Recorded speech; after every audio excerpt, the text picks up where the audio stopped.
Hello, this is the Fiction Nonfiction podcast from Literary Hub, where we believe that every issue in your social media feed or on the evening news has already been tackled somewhere in literature. I'm Vivi Ganeshananthan, also known as Sugi, the author of the novel Brotherless Night. And I'm Whitney Terrell, the author of the novel The Good Lieutenant. And you're married. That is correct. I'm married, and so are you. We don't usually include our marital status along with our introductions, like Mr. Terrell. But this week we're making an exception. Actually, Mr. doesn't have anything to do with marital status, does it? Is it only No, Ms.? look at that male That's what privilege. we're going to be talking about. Look at that male privilege. Yep. There you go. And so we are talking about this because this week we're talking about how behind every great writer, there's a wife. These wives are the stuff of legend, and if they're not, they should be. So many canonized writers had wives who took care of the little things so they could spend their energy expressing their alleged genius. Vera Nabokov, very famous as an example of that. So, we're talking about doing the laundry and other kinds of domestic labor, what I think of as life administration, which I personally hate a lot. But many of these women also had huge literary influences on their partners, encouraging, editing, typing, curating, and other editorial tasks. And sometimes they were paying attention to these things at the expense of their own artistic lives. And I don't think this is entirely a thing of the past. Do you? Well, that's just one of the things I hope we're going to discuss with today's guest, Carmela Ciuraru. Carmela Ciuraru is the author of the new book, The Lives of the Wives. She is also the author of the critically acclaimed book, Nom de Plume, A Secret History of Pseudonyms from Harper. Her anthologies include First Loves, poets introduced the essential poems that captivated and inspired them, and several volumes in the Everman's Library Pocket Poets series. She has been interviewed on the Today Show and by newspapers and radio stations internationally, and you can follow her on Twitter, if you're still on Twitter, we are, at Carmela the Twit. Carmela, welcome to the show. Thank you. Thank you very much, Whitney. And Sugi, I'm really happy to be here. Well, we're thrilled to have you. Basically, since I heard about your book, I've been like, we got to talk to Carmela about this book. Such an interesting concept. And it's organized around 5 couples and their marriages. So you wrote in the introduction that you were purposely avoiding writing about the living for obvious reasons. And then the most famous What reasons are those, Sugi? What are the obvious reasons that you would avoid well, the living? Those are still evolving stories. Oh, okay. Yeah, honestly, when I was considering living writers, there's one couple who was on my list and they have since divorced. So that's one, one reason right there. And also, I suppose, litigation. Okay, maybe we'll come back to some of these process questions. Sugi's only been married for less than a year, but she'll volunteer to have you write about her marriage if you want. Okay. So you avoided the living, the most famous literary wives, and we've already invoked Vera Nabokov, and then also women who were married to famous misogynists like Hemingway. And the couples you chose are extremely interesting and varied. And I wonder if you can just give us a brief overview of the 5 pairs that you did pick. Yeah, thank you. There was a little bit of, I suppose, chance and luck in terms of how I landed on these 5. I had more, I even wrote additional chapters, but, it was hard, frankly, to find material on the wives a lot of the time. I thought I had these great couples. I was really excited and I just couldn't find enough. And that's part of my point in writing this book is that, the dearth of material around women or the way they've been miscategorized in history. But the 5 I landed on, I think, proved to be a kind of interesting taken together. I wrote about Una Troubridge and Radclyffe Hall. They're the only same-sex couple in the book. And they were interesting to me. They were such characters. They were radical for their time and they lived very openly in early 20th century very boldly as a couple, and they were so transgressive in their style of dress. And this just shows how complicated people are. They were kind of I would say their views around women were very offensive. They were not in favor of women's rights. Radclyffe Hall did not like to deal with women in business dealings, preferred dealing with men. They were anti-Semitic, so these were complicated people. They were politically very conservative, and yet they're the same-sex couple in the book. So they sort of, I think, challenged my notions of what I would have expected about them.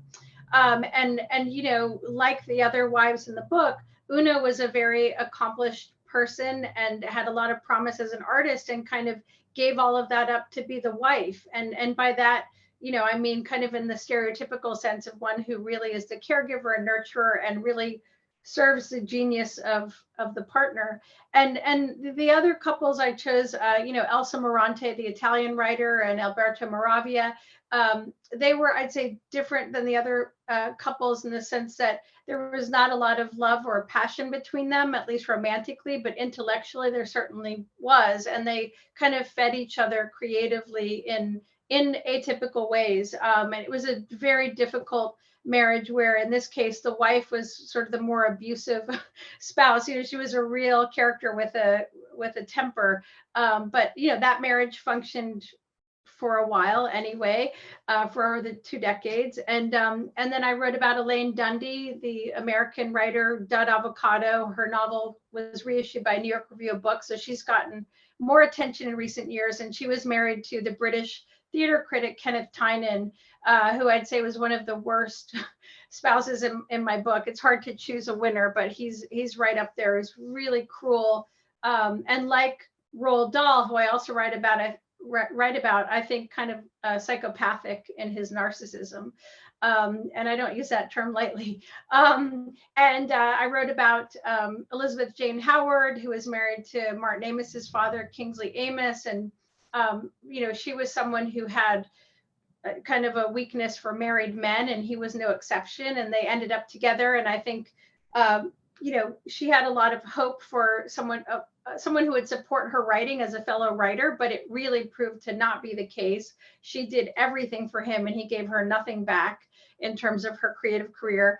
And then finally, again, Roald Dahl and Patricia Neal. And we talked about this a little bit before our conversation, Sugi, but, he was someone who was not known before their marriage. He was kind of a nobody. And when they got married, the New York Times headline that I found in the archives was Patricia Neal marries writer.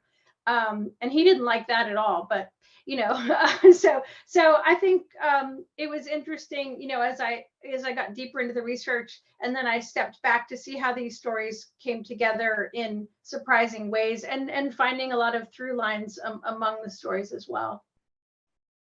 So as you note in your introduction, marriage is a historically unequal institution. And as you write there, it was essentially set up as so that the personhood of the wife was subsumed by the husband and she became his property. And the legacy of this structure plays out in essentially every professional sphere. So what's different or particular about writing? How did you decide on this as a category of literary history that you wanted to cover? Yeah, that's a great question. I mean, I did think about writing about artists. We know there are many famous couples throughout history that could have been written about, Picasso and his partners, or Jackson Pollock and Lee Krasner. It goes on and on. But ultimately, I thought the book needed focus and some kind of organizing principle. To answer your question, Whitney, you're both writers, so you know what is required to write a book. It's extremely difficult physically, emotionally, psychologically to write a book.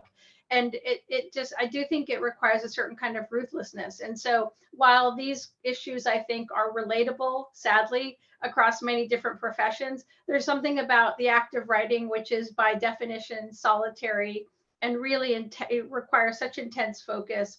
It's just, I think it amplifies the issues that may be present in any long-term relationship, but I also mentioned in my introduction, what do you do when one partner declares themselves the more valuable half of the marriage? And sometimes that's what writers do. They claim space and then sort of leave everything else for the other person to sort of clean up or deal with. And that's what the wives in my book certainly dealt with. So I thought, there were also among these writers anyway, a lot of alcoholism and infidelity and really traumatic childhoods that kind of fed into the work and played out in the marriage. So I thought all of that made for very rich and interesting stories. I mean, one thing you noted that gender roles still persist, and so a lot of the female writers that you quote in the book, and you also mentioned the phrase that people will never say male writer, they only say female writer. So there I am doing that. However, talk about how I'm trying to write, but I still have to cook. I'm still supposed to make the food and take care of the kids. And that has been my assigned role. And that ends up taking up a lot of time. So that seems to complicate the issue here as well. Yeah, it really does. I mean, even in the instances in which, the women were also writing, I mean, it was so sad that, some of these women like Elaine Dundee, Kenneth Tynan claimed a study with a door that he could shut and he could smoke dozens of cigarettes a day. And she was, crouched on the floor with her, typewriter on her knees and her back hurt. And so she was trying to carve out her writing career, but didn't even have, room of one's own, as Wolf put it. So I think it's just, very, very difficult. And sadly, I don't think it's changed a lot. I mean, What was that phrase that Virginia Woolf uses that you quote, the angel in the house? Yeah. Okay. It's a very like that mythic, the idea of what you're supposed to be as a woman in a household, right? That she had to banish in some way. Yeah, she said she had to kill her. She had to murder her. She uses very violent language to describe what? I mean, I just thought it was so powerful that. So you like the idea of murdering the angel in the house? Bloodthirsty. Well, I think that there's this way that both the writer and the wife's in history, they're both figures that can set themselves up as martyrs. You can only have one martyr in a house. Right. I mean, and it's emotionally exhausting to have to do that. And I just think I love that essay. I really recommend it, by the way. And she describes having to get rid of that part of herself, that someone who wants to apologize and please others, talking about killing it. And I thought that was incredibly powerful and also just heartbreaking.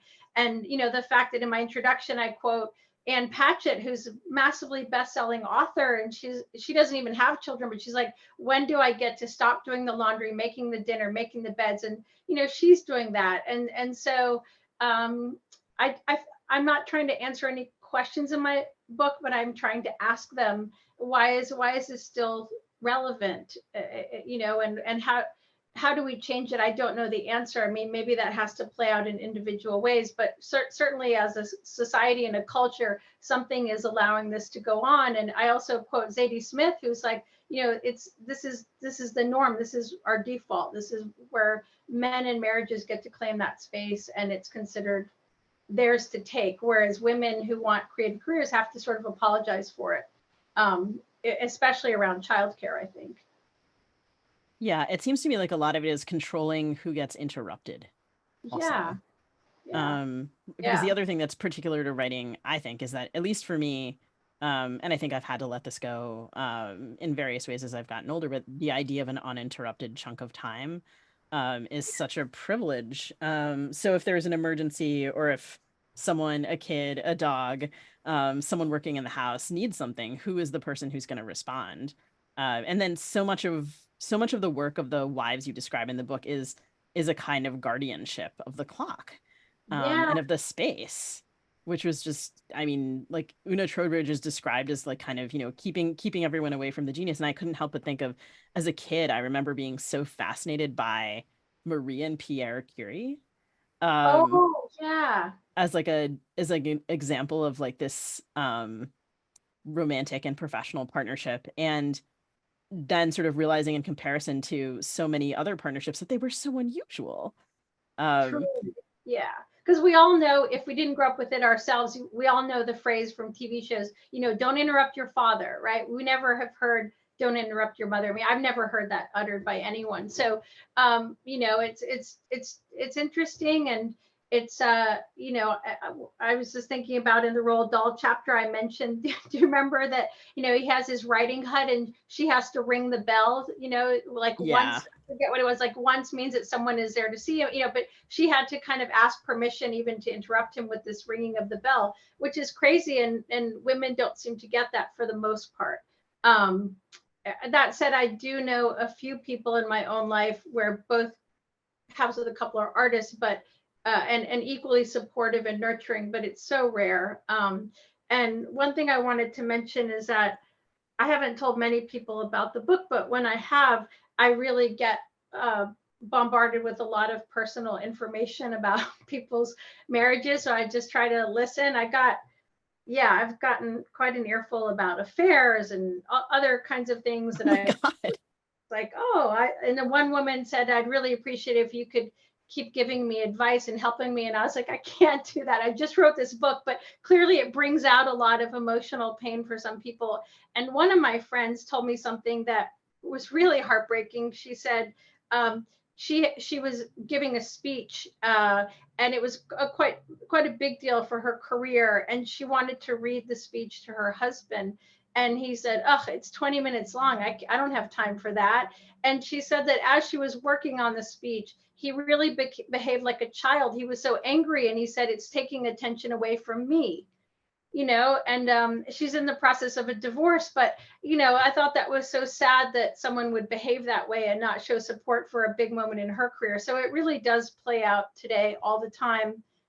And what can we say about that? But I think the book, I hope, will make people think about these kinds of things and how do we claim the space that we need for the things we want to do.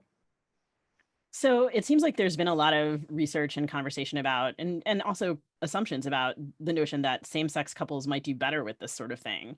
But I want to go back to Una Troubridge and Radclyffe Hall because, as you mentioned, they're politically and socially conservative, and they did not have an equal distribution of domestic labor. And they're also among the 5 couples you wrote about, the only one that endured. And so I'm curious, after reading about all of these couples, and in your intro you reference many other couples beyond the 5 that you wrote about, but just how do you think about the value of enduring marriage in this context? What is the value of lastingness? Yeah, that's a great question, and it's a complicated one to answer, because just because something endures doesn't mean that both partners are satisfied, right? It's a choice that they've made. They're going to stay together. However, what I would say is that they did function as a unit. They really were this funny, I talk about how they got into dog breeding, and they were, the toast of the town at all these dog breeding events. I mean, they were so funny. And even though Radclyffe Hall had affairs, just like a lot of the husbands in the book, they were ultimately kind of soulmates, and they really loved each other and couldn't live without each other. So I think Una Troubridge made this decision, like, I'm hers forever, and that's it, and she just committed to that no matter what. And I think it's interesting that she had been married to a man and was really depressed and at times suicidal and didn't want that role. She wanted to, she was a translator and an artist, and she was so intelligent, and she wanted to be doing that stuff, and he wouldn't let her. But somehow she loved Radclyffe Hall in a way that made her want to be the wife and give up everything and be her, agent, manager, gatekeeper, all of these things, and was, I think, at some level satisfied. Like, I think she took as I understood it, I felt that she took real pride in being the person with the proximity to this genius, in her mind. So I think, I think she was, who knows, but I think she was satisfied, even though she had a lot of pain from the relationship. She knew that she was the person who Radclyffe Hall needed the most and valued the most, and so she got something out of it. And even in, some of these marriages went on for decades before they collapsed, and I think both people got something out of it. Even in a dysfunctional relationship, there's something seductive about proximity to power or wealth or fame. And if you think about Elaine Dundee, she was proud that everyone gathered around Kenneth Tynan when they were at a party. He was just the center of attention, and that gave her something. So I think it's a tough question to answer. Sometimes they endured when they shouldn't have. It takes a lot of courage to leave. It's tough, but I think that anyway, it's tough to answer, but interesting to think about. So, I mean, as you mentioned, there's a lot of information about affairs and, sex, to put it bluntly, in these stories. But of course, as we said, the writers are not living, so you can ask them directly about these things. You talk about, decode when Una has a diary that's all about sex. You talk about her burning 2 years of her diaries. How did you get some of this information, and how did your historical research work to get this, these sort of level of personal details about these people's lives and marriages? Yeah, her archive, I believe, is at the Harry Ransom Center in Austin, which was closed to the public in the pandemic, and I'm not sure what their rules are now, but I had to, I didn't have firsthand access to the diary, so I found biographies of her, scholarly articles, biographies of Radclyffe Hall, stories of them as a couple, and I found those diary excerpts, and they were very poignant. And in some cases, she was venting privately. She was letting her rage out, but for the most part, she just kind of buried it. It was like, I'm a happy wife, type thing. So I'd say that it was a ton of research. It was biographies, memoirs, letters, diaries of other writers that I read, like Kenneth Tynan's diaries I got. And then I found original interviews from 50 years ago from newspapers, online. So just gathering a vast amount of material, and it was quite challenging at times to keep all of these facts and dates and things in my head at once. It was talk about needing the space to write. It took intense concentration. And then there were some interesting crossovers among the couples, that, for instance, Elizabeth Jane Howard had an affair with Kenneth Tynan. There was some crossover between the couples. It was like a lot to keep track of, who was cheating with whom. In following up on that stuff, I thought I had two interesting thoughts. I had a lot of interesting thoughts, but I had some thoughts that I wanted to talk to you about. Number one is, and I thought, Sugi, I'm interested in your comments on this. Writing is such a weird profession, because how many other professions are it where everyone is allowed to know what you make and it gets publicly reported and people gossip about it? And two, whoever you ever had sex with is going to eventually appear in someone's book. And that is not true of most people. That's if you're a doctor, you cannot be guaranteed that someone like you is going to come along and write a book about you, saying all the things you did, good and bad, in bed. It's just a weird thing that we accept about writers as public people. I wonder why that is. And also the fact that you don't always know. I mean, I'd love for you both to talk about this as fiction writers. You don't always quite know where an idea comes from. Like, this happened, but it's not. It took me a while to understand when writers talk about, well, it's emotionally true, but it didn't actually happen. It's complicated. We don't know where things come from. There's kind of a blender of things that happen, in our heads, and we just take bits and pieces from it. So it is such a mysterious process. And the other thing that I thought of when I was reading this is that, the lives are very, very complicated romantically. And I thought, well, is that a writer thing or is that a human thing? And most people don't have their relationships written about with this level of detail. And so that most people, that like humanity's way of dealing with marriage is far more complicated than people say or imagine it to be. Yeah. Yeah. I mean, how have you all thought about that as fiction writers? Has that come up for you, both of you? Well, I wondered a little bit. These people all seem to live their lives like volume 12, out of 10. The sort of, and that is true. And I wondered, right, I mean, certainly as a fiction writer, when I have options in my head, I personally am generally not choosing the character that is living the quiet life. There are fiction writers who do that beautifully. I'm probably not one of them. And so I wondered, to what extent these couples are the ones also selected for drama, for good examples of certain themes, for the unusual crossover, for their, Patricia Neal was an actress, for their participation in other artistic professions to underline certain themes that you observed in your larger research. Because I'm certainly, I don't know, I'm cherry picking in my imagination. Yeah. No, I mean, I even though I kind of vaguely knew the outlines of most of these stories, I was shocked by the amount of drama and just pure insanity. It was like, oh, these stories are so rich in ways I hadn't even expected. If you think about Kenneth Tynan, stripping naked and standing on the windowsill and threatening to commit suicide, and Elaine Dundee say, go ahead and jump, I don't care. They were it's like being trapped in, Who's Afraid of Virginia Woolf, like in every story. It was just like so grim. But yeah, just a lot of drama that just happened to make for good stories. And I think, I don't know. I mean, I think when you're writing, especially fiction, you're being pushed to the extreme, often to points of anguish. And I feel like some of these people were acting out in their marriages, just the suffering that they were having to go through in their writing. It was just coming out, the cruelty and the anxiety and the insecurity in these relationships. And that's just my speculation. But writing is really hard, and I had empathy for these people. mostly, because it's really tough, and I couldn't Yeah. judge them because yes, it's also complicated to unpack, and That's an interesting theory. yeah, but I think also maybe you could speak to this as well. I think if you start judging and imposing your assumptions and beliefs, then the story gets smaller and constricted, and it's not maybe as expansive or interesting as it could be. So I had to sort of hold back. I made sort of, I think, little digs at what I hope were appropriate moments, but I mostly just tried to report on the behavior rather than create a narrative, about it.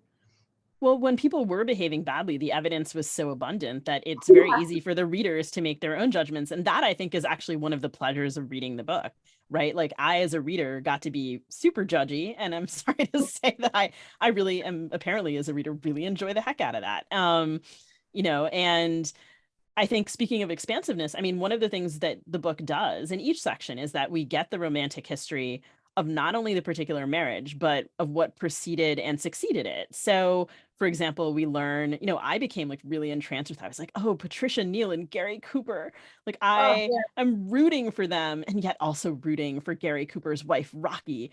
And, I was like, who is even, so there's all of this context for, in this case, for example, like, why would Patricia Neal have been drawn to Roald Dahl?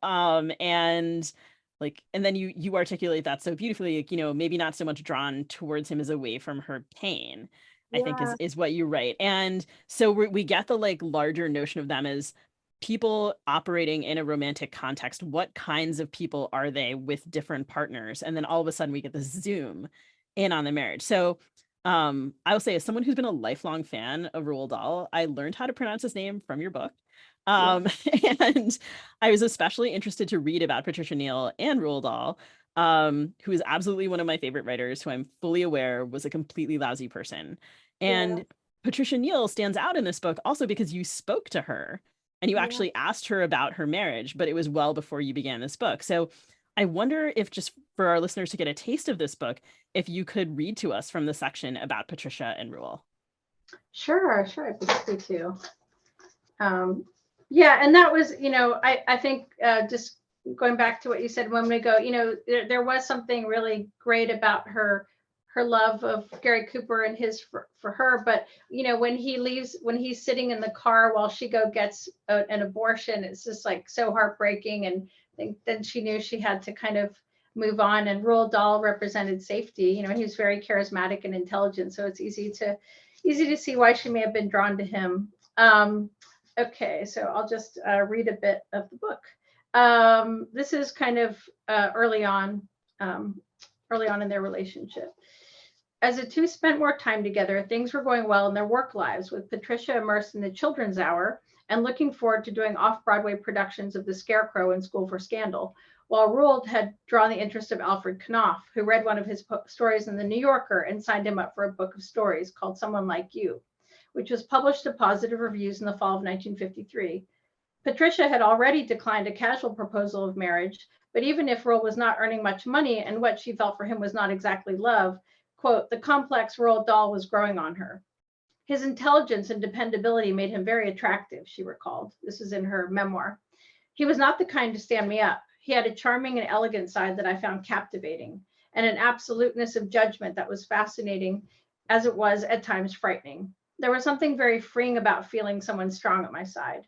Although I did not love him, I admired him deeply. And at that time in my life, admiration was more important than love. On June 16, 1953, Luella Parsons reported in her gossip column that Patricia Neal was, quote, a very happy girl these days with her constant escort, Ronald Dahl. She got his name wrong. He's with Pat everywhere, Parsons wrote, and she's again sparkling as she did when she first came to Hollywood. They would marry in less than a month. On May 23, 1953, Roald had written to his mother about the upcoming wedding. She insists on a church, so if I can find one small enough and far enough away from the reporters, etc., it'll be okay with me. Charles, who was a patron of his, has insisted on donating a huge yellow sapphire ring, about 20 carats, which is very decent of him. 3 days later, he wrote to Patricia's mother, Dear Mrs. Neal, I know Pat has told you that she and I are now hoping to get married sometime around the end of June before we go to Europe. but I wanted to write to you and let you know how happy we are about it and how fortunate I think I am to be getting such a fine girl. It's going to be a bit strange to have a wife who earns more money than me, but that really isn't a problem. And I'm confident that I'll always be able to support her myself with my own work, whether she earns anything or not. After we return from Europe and she goes on the road with the play, the touring production of the Children's Hour, I'll be looking around for a slightly cheaper but larger apartment, and I hope you'll come visit us often. Mentioning again his desire to evade the press photographers for the wedding, he added, maybe we could manage to be a bit secret about it when the time comes and just go somewhere quietly with 4 or 5 friends. He ended the letter, all my sisters, 4 of them, and my brother have been happily married for a long time now, so I hope I can manage things as successfully as they have. Pat seems happy and excited, and I certainly am. She was neither happy nor excited and knew her fiance, quote, was not everyone's cup of tea. But Patricia was ready for marriage, and she adored children, as did Roald. Dashiell Hammett, who had become a good friend, was the first in line of noteworthy prophets of doom where our forthcoming marriage was concerned, she recalled. The men argued one night at Hellman's and had not spoken since. Don't marry him, Patsy. He's a horror, Hammett warned.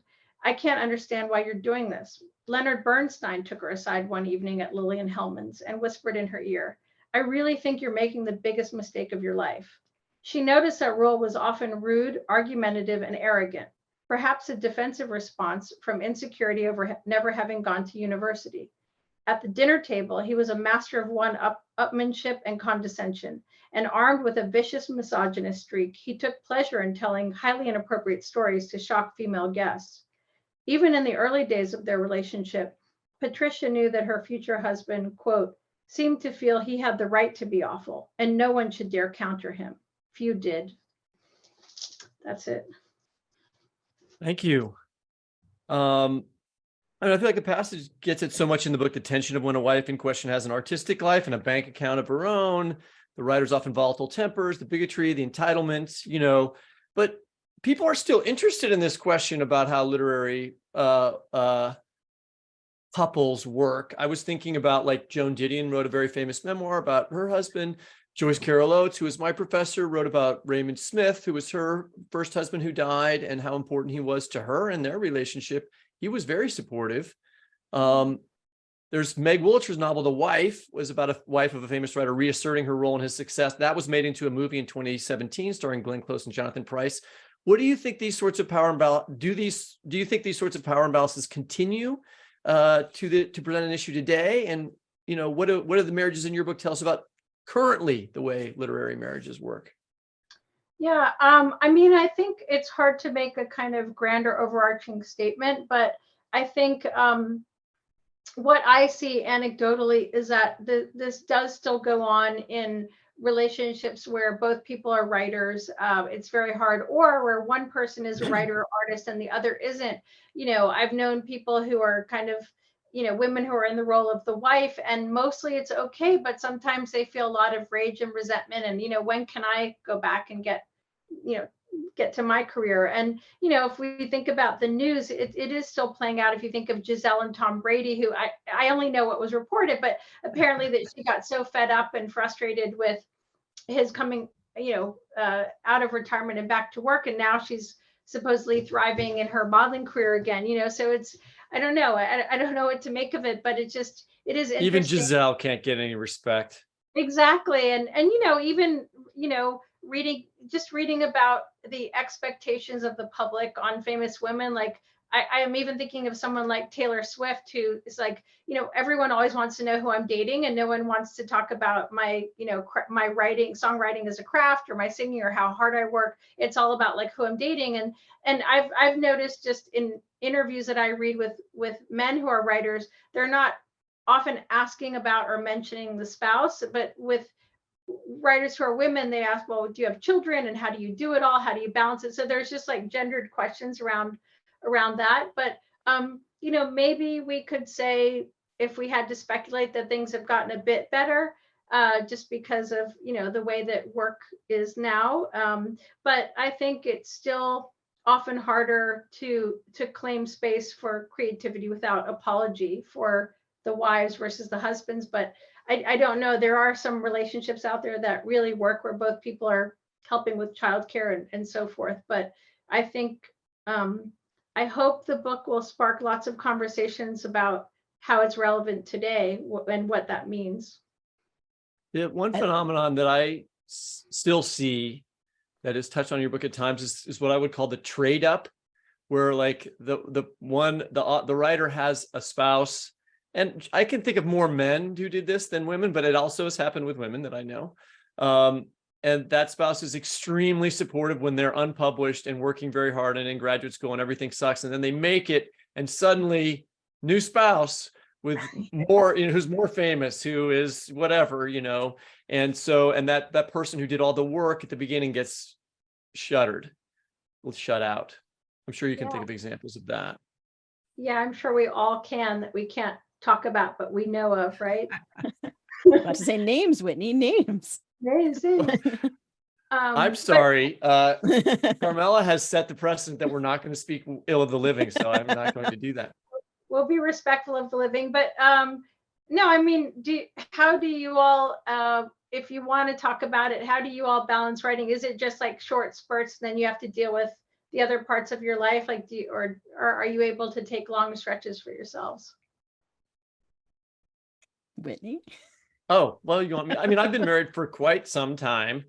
And my wife is an academic, Gail Levy. She's a French professor. She teaches at the same university that I do. When we met, actually, she was like tenured and I was not. So, I mean, we have my son is at a soccer game right now that she's taking him to because I need to do this interview. But sometimes I normally am the person who does actually the soccer driving. We both cook, although she cooks a lot more than I do. I do my laundry, but she does her laundry and the kids' laundry. So, I mean, we try to divide things up, but I think that she still has, I would say, some of the more traditional, she has taken on some of the more traditional exact roles that you talk about. And I know that she does not like having to cook all the time and yet does it. And we talk about that. So, I'm still participating in some of that entitlement and freedom, right? We both work during the day here and the kids are at school. And so we just do it, The weekends are a little more complicated. Yeah. And my husband, I guess we've been together for a while, but I got married in June. And I think this is even interesting. Whitney on this show has tried to get me to talk about myself more. And like a woman in public, I am sometimes like, both, I should not talk about myself, and also I'm an extraordinarily, some people might characterize me as extraordinarily paranoid / private. And I think so it takes me a little bit to even kind of talk about it, but I have 2 stepkids, and I think like some of the dynamic is different because I'm a step parent, which I think Anne Patchett actually might be as well. Oh, great. Yes, you're right. Yeah. And so there's like some difference there. And then I also have like, I don't think my stepkids like my food, but my food is spicy. And so there's some, like my husband is better at cooking things that they're more likely to be able to eat. Although as they get older, they're becoming more adventurous. I also have a motor disability. So there are sometimes, especially in recent years, moments where he's definitely doing more than his share because I physically am not able to do things that I was doing, like certain amounts of laundry, or like cooking for me is basically, even when the kids are not here, basically gone. But there are things that I think, I am aware that as a woman, I'm judged on my domestic space in a different way, which isn't necessarily that's not his doing necessarily. It's just the way that society works. Yeah.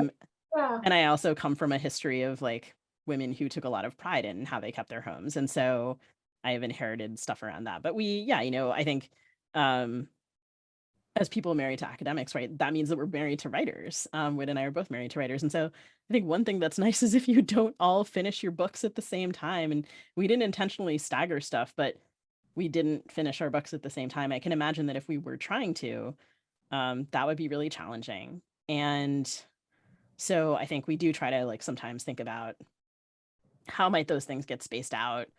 Like if I have to turn in X on X date, like when do you have to turn this? Or like if we see things colliding, like see that on the calendar in advance and try and like get ahead of it a little bit. But yeah, I think again, like a lot of our questions are complicated by these other things, including like my husband is definitely the one doing the driving, which I think is a huge amount of labor, especially in the snowy Midwest. Yeah. So That is also my job. it's a big job. That's a big job. Yeah. And as we know, in the pandemic, everything was so destabilizing and continues to be in some ways. And so I think all these roles got even messier, but it does seem to be helpful for a lot of people to be married to or be with writers, because you do understand how crazy making it can be and how, frustrated you get in your work. And it helps, yeah, for someone to get that. And I think it does have benefits, even though in my book, it can be very painful at times. But as I'm sure you both know too, like if you're interrupted, I think I read it takes about 30 minutes to get back to a state of flow. So it helps if you're with a writer who knows that you need that uninterrupted Right. time as much as you can claim it, because it really messes you up if you don't get it. That's a great example, because like here in our house, like there is one office and I have it. And he's got an office that's kind of in a common space. And so he doesn't have the kind of privacy and shelter that I do. So We both have offices, but I would say that, the other thing that I think we haven't talked about a lot here, but it's mentioned in your book, is like Gail's a very important reader for me as somebody who I trust and who's close to me and who will say yes and will read something if I ask. And she also is good at copy editing, which I'm not. So that's always helpful. Great. I ask her to read like any formal letter that I have to send to make sure I don't spell something wrong. It's just helpful. Wonderful. Yeah, that's really great. And I love the Stephen King quote that I mentioned in my introduction, where he talks about his wife as someone who is really someone he relies on, who doesn't take any crap from him, and who's such a solid person. And they've been together for so long, and he clearly has such respect and admiration for her. So I love seeing that things, stories like that. I think they're really inspiring. But Well, yes, I certainly feel that way about Gail, so I will say that. And Sugi's not going to say that she feels the same way about her partner. I feel the same way about Travis. And we should end on this happy note, because there's so much. Yes. This is a good arc. So Carmela, I just want to thank you so much for joining us. I really enjoyed your book, and listeners, don't miss The Lives of the Wives, which is out February 7th. Thank you so much. This was such a fun and great conversation. I really appreciate it.